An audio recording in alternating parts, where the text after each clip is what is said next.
What's going on, ladies and gentlemen? Welcome to Jay's Sports. I'm your host, Jason Alamillo, and yes, yesterday, my Dallas Cowboys won, baby.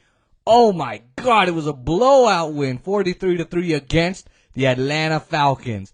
And boy, do we got a lot to talk about today, because man, Dallas blows out Atlanta, and man, what a showing by Dallas. A blowout is an understatement. 43-3. That's a huge win. Huge. They didn't even have to try in the third quarter, let alone in the fourth. They were up the majority of the game. It was pretty much all over by halftime. I'm not going to lie to you. It was over. This was a great bounce back performance by Dallas, scrubbing all of last week. It was a huge smack in the face to those doubters. Stephen A. Smith, Oscar Josue Montiel. Oh, Dallas lost one game. Oh, you thought you were so good, huh, Dallas? Huh? Suck it, Oscar. Yeah. I know your team won too yesterday. Congrats. I can't believe Washington beat the well, they did beat the Falcons. I can't believe they beat Tampa Bay. They beat Tampa Bay and Brady. So Brady is untouchable. He's not untouchable. Okay. We've known that because he's a cheater. But, congrats. But, Oscar, isn't this amazing how you said Dallas wouldn't do so hot? And, oh, my God, it was the end of the world for Dallas? Time out, boy. Time out. And as you said to me, drink that Coke. Boy. Now let's get on with this. I just had to say that. The 36 points in the first half by Dallas. Now, I'm going to read you these stats, are the most since the Ravens dropped 42 points in 2019, a 33-point differential, and that was the biggest halftime lead since 1971. The 29 points in the second quarter was a franchise record in a single quarter. The 36 at halftime was the most in franchise history since they dropped 38 against the Niners in, get this, 1980. Boy, that was awesome. So, this means Cowboys are back, baby. Yeah, all of you who said, oh boy, they're so down, have to lose one game. Suck it, haters. That was all we wanted and hoped for and more from Dallas. That was all we wanted. All of it. Now, if people were worried, look, they had a right to be. No Randy Gregory, no Greg Zuerlein, no Tyron Smith. So people had a lot to worry about. And they also had to worry about, oh my God, a great worry of how is Terrence Steele going to do? How about La'el Collins? How's he going to do this week? But Dallas responded in every way you wanted them to and just came back and showed up. They didn't just go home and cry like Oscar does and all those other Cowboy haters. They actually cleaned it up.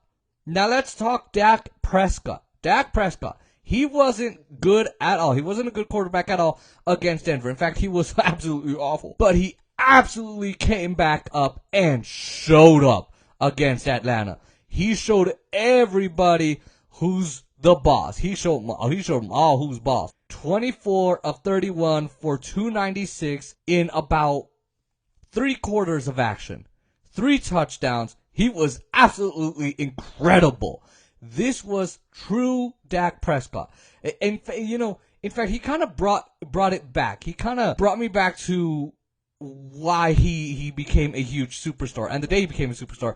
And he is a primary reason why the Cowboys did so well yesterday. Now, I told you last week that, look, you got to talk about the quarterback when they do bad. Yeah, but you also got to talk about the quarterback when they absolutely do amazing. Now, let's talk and look at Zeke Elliott and his stat lines. He only had 2.9 yards per carry. Yes, and that's not good, but he often got the ball in limited ball-to-go situations. And yes, the fumble was bad, absolutely.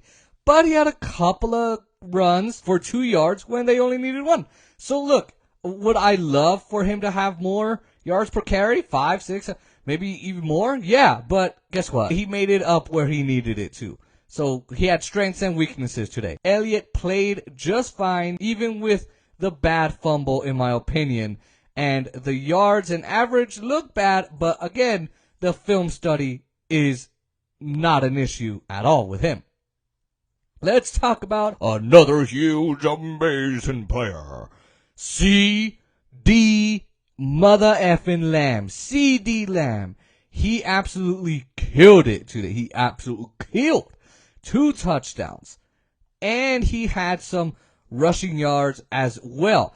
Now, he left the game with a bruised arm, but it's not so bad, I think, because had it been even worse, a worse injury, then he wouldn't have been out there again. Instead, though, we get 94 yards, 6 catches, 2 touchdowns for CeeDee Lamb. He was on his game today. And look, Amari Cooper, he did all right. He was mainly quiet, but Lamb was absolutely incredible. Let's welcome back Michael Gallup. He hasn't been back since week 1, game 1, week 1. Now he's back, baby. And look, his stat line's 3 for 42. Not great, but a couple of those plays were awesome. Amazing, incredible. A 3rd down pickup, a 4th down pickup. Look, Dak clearly trusts Gallup. He clearly trusts him. When Dak is on those out routes to Noah Brown, it's just not the same as with Michael Gallup. So he's a nice welcome to the team, and it's welcome back to him. He's back and ready to go, baby. He's blazing. Oh, man, I missed Michael Gallup. Micah Parsons. Let's talk about Micah Parsons.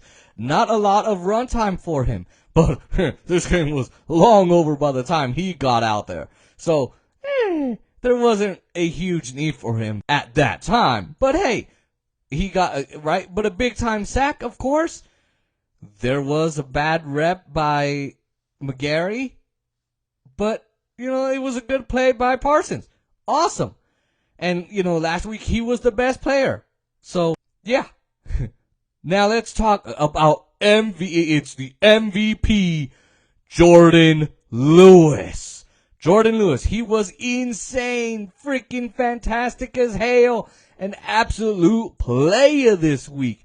3 pass breakups, an INT, and then at one point, the Falcons and Matt Ryan try Jourdan Lewis on 4 straight plays. All of them were incomplete. A 3rd and a 4th down pickup by Jourdan Lewis. Oh, amazing. Well done. Amazing, incredible job, Jourdan Lewis. Now, Randy Gregory is out, so let's talk about Dorance Armstrong. He makes some plays, a sack, 3 quarterback hits, plus a punt block recovered by Nashawn Wright in the end zone for a touchdown. And of course, remember there was that blocked punt where he touched it on the edge, and it was, I guess, like a fumble on a block punt. I don't know, with the ball, and then it just, the Denver Broncos scored on that drive, and it was just terrible. But this time, he catches it, he does great, and boom, he blocks that punt. Beautiful, beautiful, beautiful. Now let's go over to Anthony Brown. He played awesome this week, and look, we've all had things to say about him, like, oh no, he's bad, and, he's old. But yesterday, he was amazing. He did great. He had 3 PBUs, 3 tackles, a really nice and incredible INT. This was a good game by Anthony Brown. Just absolutely incredible. And by the way, all 3 starters, Jourdan Lewis and I forget who else, and then Anthony Brown and Trayvon Diggs, my man Trayvon, got an INT. All of them got interceptions. Trayvon is the number 8 on the year. Drink a soda today. So, while I'm hyped, I just gotta do this. We gotta call out the garbage calls by the garbage officials. Look, we saw 3 penalties. 2 of them were bullsh. They were stupid ass penalties by the officials. Just flags everywhere on Dallas. I'm like, come on. It's like offense and this and that. It was just horrible, man. We need to fix the officials. With the NFL, the NBA, the MLB, with the umpires, the NHL, all of them need to do is say, hey, you keep making these stupid effing calls, we're going to deny you your paycheck. That's how it's going to go, mother effers. You're going to make these calls, we'll deny you your pay. As soon as you do that, yeah, you'll start getting these guys. No, never mind. We'll take that call back. And like in week 1, those calls, like in the New Orleans Saints, right? They had a bad call and the city went uproar. It was an uproar, and the NFL went, all right, we can review these calls. We need to review every single call the officials do because obviously they're stupid and they don't know what they're doing, man. They really don't. But either way, I'm not going to let them take away from the hype. The Dallas Cowboys win. I am so excited. They did absolutely incredible. And look, take that. NFC title's coming, baby. And if they keep playing like this, oh, man, that's going to be good. Now, of course, we got the Chiefs coming up. Oh, baby. That's going to be something. All right. Now, if you like this video, make sure you like, comment, share, and subscribe. Turn on those post notification bells. Share with your friends and family. And get ready because, I got some announcements coming up. And it's going to be great.